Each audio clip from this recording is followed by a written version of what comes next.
Réinventer un support pour créer des produits innovants, c'est le concept qu'on va analyser ensemble tout de suite dans Parlons Design.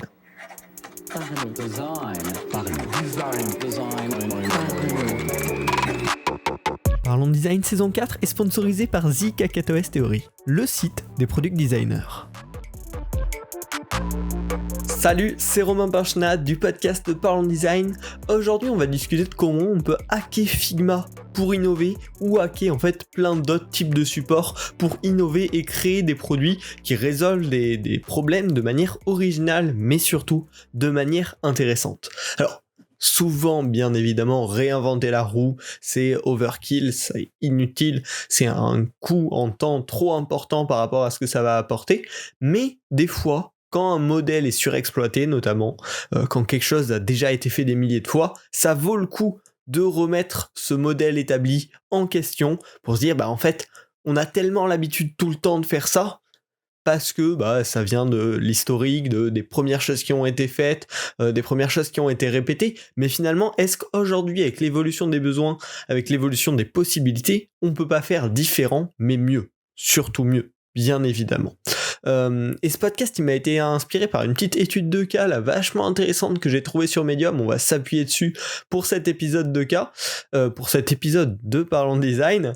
Et bien sûr, derrière, on se fera une partie un petit peu sur comment on peut le réappliquer de manière plus globale dans nos projets de design, comment ça a été appliqué dans certains projets que vous connaissez bien évidemment, et quelle est un petit peu la méthode pour l'appliquer dans vos futurs projets de design. Alors, ce cas d'étude vachement intéressant, c'est quelqu'un qui a créé un plugin Figma pour apprendre Figma. Il s'appelle Matt Wiersbicki et il a réussi à créer ce plugin et à en vendre plus de 33 000 $ de valeur de ce plugin Figma qui enseigne juste comment utiliser Figma. Alors, autant vous dire que des contenus pour apprendre à utiliser Figma, il en existe énormément sur internet, et là, lui, en créant vraiment quelque chose d'unique que personne n'avait fait, il a réussi à se démarquer avec ce produit-là et à faire pas mal de ventes, à former pas mal de monde avec une solution étonnante et innovante.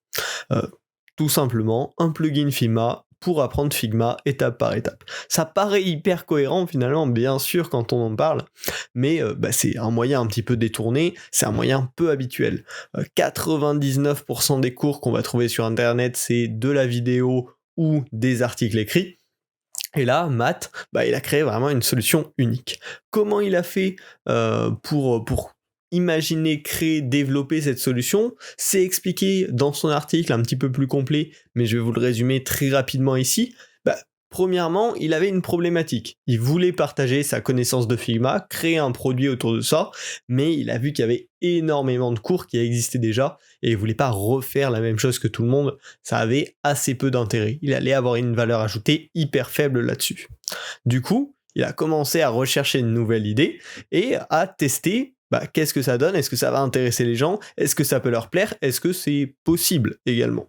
Donc quand il a eu cette idée de faire un plugin Figma pour apprendre aux gens Figma, il l'a testé sans même écrire une seule ligne de code. C'est-à-dire il a créé un fichier Figma dans lequel il a fait un prototype de ce potentiel plugin d'aide Figma. Et il a fait un lancement un petit peu inversé avec une landing page, alors qu'il n'avait aucun produit, rien n'existait, le plugin n'avait pas une seule ligne de code écrite, et donc il a fait une landing page en utilisant notamment Webflow, ConvertKit et Gumroad pour mettre en place tout son système de récupération d'emails, de préinscription et de préachat, et en 2 fausses leçons du coup sur des fichiers Figma sans vraiment le plugin, mais juste un fichier Figma qui simulait cet esprit de plugin, il a réussi à récupérer 650 inscrits sur sa liste email. Donc c'était un bon début qui confirmait que son idée intéressait des gens. Et ensuite, il a été rechercher un développeur pour développer ce plugin Figma étape par étape. Il a réalisé une pré-vente, même avant d'avoir le produit final, durant laquelle il a réalisé 191 ventes en 2 semaines, et puis ensuite, bien sûr, il a lancé le plugin, il l'a rendu disponible, et ça a très bien marché. Derrière, il a itéré, il a apporté de nouvelles fonctionnalités sur son plugin, de nouveaux cours en complément, et maintenant, c'est un produit un petit peu unique, mais qui est en train de vivre, qui est en train de former des gens à Figma d'une manière tout à fait originale, tout à fait unique. Et Ça, c'est vraiment la force finalement de son produit. Probablement que sa formation en termes de contenu n'est pas forcément la meilleure du marché.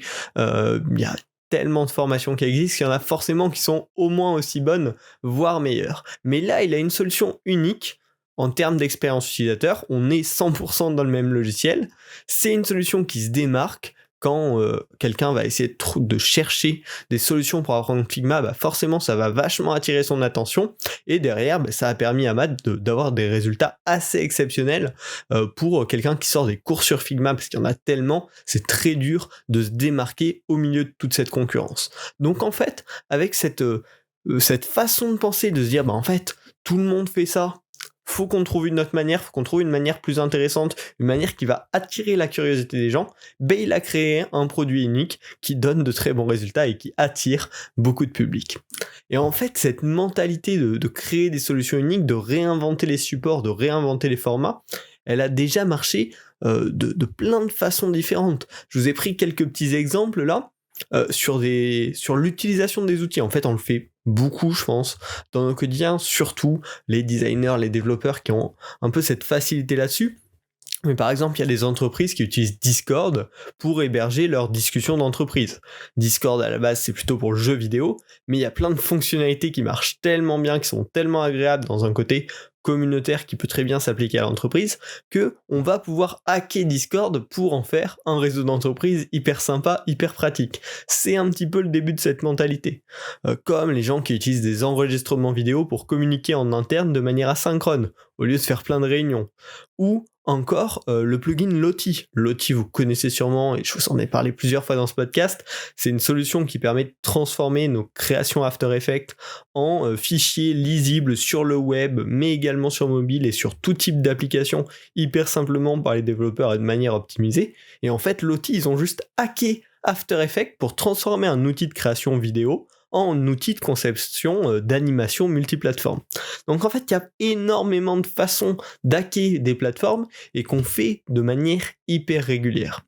Derrière, il y a des produits très concrets qui ont utilisé cette méthode-là pour réinventer des formats, pour réinventer quelque chose d'existant mais à leur sauce de manière unique, et qui ont fait beaucoup de bruit, qui ont même beaucoup marché sur le long terme. Notamment dans ces entreprises-là, il y a Clubhouse, qui il n'y a pas longtemps a fait le gros buzz. L'audio existe déjà, il y a la musique, il y a les podcasts, il y a les émissions en direct, il y a la radio. L'audio est utilisé de tout plein de formes, mais par contre, il n'était jamais jusqu'à aujourd'hui utilisé comme un espace de discussion ouvert en direct. Clubhouse, ils ont réinventé, se sont réappropriés ce format audio pour en faire un nouveau média, tout simplement, et être unique sur leur marché. À l'époque, il y a quelques années de cela, Snapchat avait fait un petit peu la même chose. La photo, c'est quelque chose d'assez classique, même à l'époque, sur tous les smartphones étaient équipés d'appareils photo, on l'utilise pour garder des souvenirs, pour transmettre des souvenirs, mais là, Snapchat, ils se sont dit, en fait, la photo, ça va devenir un moyen de communication principal, ça va être le cœur de la façon dont vont communiquer les gens. Et donc, comme ça, encore une fois, en réinventant un format, ils ont réussi à avoir une proposition de valeur hyper unique. Pareil pour TikTok, le format vidéo portrait, vidéo très courte, c'est un format qui existait techniquement mais qui était complètement inutilisé, et TikTok a réussi à réinventer ce format-là, voire presque à l'inventer, vu que c'était très peu utilisé, pour en faire quelque chose d'unique.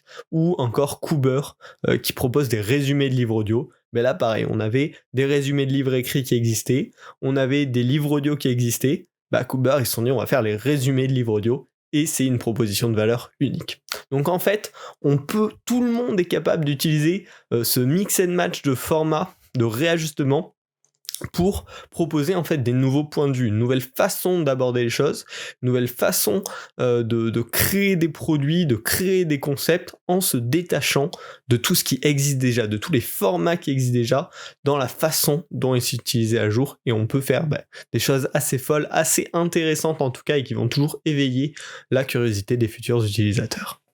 Maintenant, on va pouvoir parler un petit peu méthode, comment nous l'appliquer dans nos futurs projets.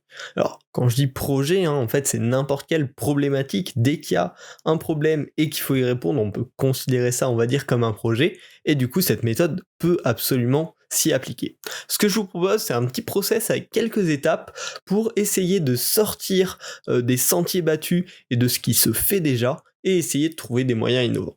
Alors la première étape, ça va être la plus simple, ça va être de poser sur papier ou sur le support que vous souhaitez la solution automatique de base que vous aurez utilisée.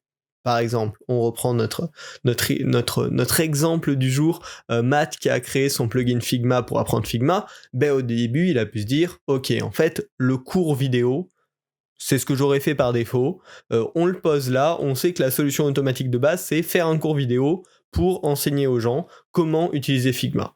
On le pose là, et finalement ça permet de s'en débarrasser. On sait que c'est le concept de base, nous on va pas s'y intéresser tout de suite.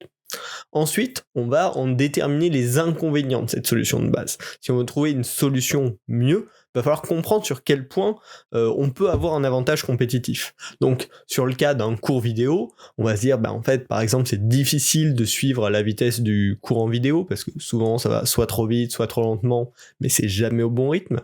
On est toujours obligé de switcher entre l'app qu'on est en train d'apprendre et l'endroit où se déroule la vidéo. Donc c'est pas forcément pratique, c'est pas forcément agréable.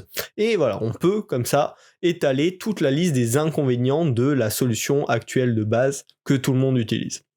Donc comme ça, on sait quelle est cette solution de base, on sait qu'on ne peut pas s'y intéresser spécifiquement, et on sait quels sont ses points faibles, et du coup, sur quoi est-ce qu'on pourrait avoir une solution qui vient y répondre et qui devient meilleure que la solution un petit peu automatique par défaut. Derrière, l'étape suivante, ça va être de lister les besoins primaires de l'utilisateur pour répondre à sa problématique. Donc, ils veulent apprendre Figma, ils ont besoin d'être guidés pas à pas. Aujourd'hui, c'est quelque chose que fait bien la vidéo, ils ont besoin de pouvoir revenir s'entraîner facilement par la suite, pouvoir refaire des exercices par exemple, ils ont besoin de pouvoir accéder à la solution de l'exercice. Si jamais ils sont bloqués, ils veulent pouvoir avoir quelque chose qui leur explique, en fait, fallait faire comme ça et c'est comme ça qu'on arrive à la bonne solution pour pas se retrouver bloqué et frustré, et ainsi de suite. Et on va pouvoir faire une liste la plus exhaustive possible de tout ce dont l'utilisateur a besoin pour réussir à répondre à sa problématique, tout simplement. Une fois qu'on a fait ça, globalement, on a fait une bonne partie du cadrage du problème, et on va pouvoir passer à faire une liste, pareil, la plus exhaustive possible, la plus complète possible, de tous les supports accessibles à l'utilisateur dans le contexte de la problématique. D'ailleurs, au moment où il essaye d'apprendre Figma, à quel support est-ce qu'il a accès facilement sous la main ? Donc on a la vidéo, l'audio, un article, un fichier Figma, l'assistant vocal de son ordinateur potentiellement, un plugin Figma, les commentaires Figma, une librairie partagée Figma, une application native qui pourrait se mettre par-dessus l'écran en overlay, et ainsi de suite. Et on peut lister vraiment en fait tous les éléments qui sont facilement accessibles à l'utilisateur au moment où il essaye de répondre à sa problématique. Et donc voilà, le but c'est de trouver tous les supports possibles avec lesquels on pourrait interagir et qui pourraient être potentiellement intéressants pour transmettre cette information et répondre à cette problématique. Derrière, une fois qu'on a fait une liste bien large, bien complète, il y aura bien sûr plein de trucs qui ont aucun sens, qui sont pas du tout exploitables. On va pouvoir filtrer ces supports-là grâce aux premières étapes qu'on a fait. On voit si ça répond potentiellement aux besoins primaires de l'utilisateur qu'on a listé plus haut, et on voit si ça vient répondre à des inconvénients actuels de la solution de base. Et ça va permettre de libérer un petit peu d'espace et de voir qu'est-ce qui répond efficacement à la problématique. Alors forcément, dans ce cas-là, on a toujours la vidéo qui marche toujours, peut-être qu'on peut trouver une meilleure façon de faire des vidéos, on a toujours les articles qui fonctionnent, on a un potentiel fichier Figma source qui pourrait venir t'aider, t'accompagner. Ça répond à la problématique. Ça, en plus, évite à l'utilisateur de se switcher entre deux apps. Il fait tout dans Figma. On a le plugin Figma aussi qui peut venir répondre à cette problématique. Et potentiellement, une application native en overlay sur l'écran, ça peut aussi être une bonne solution.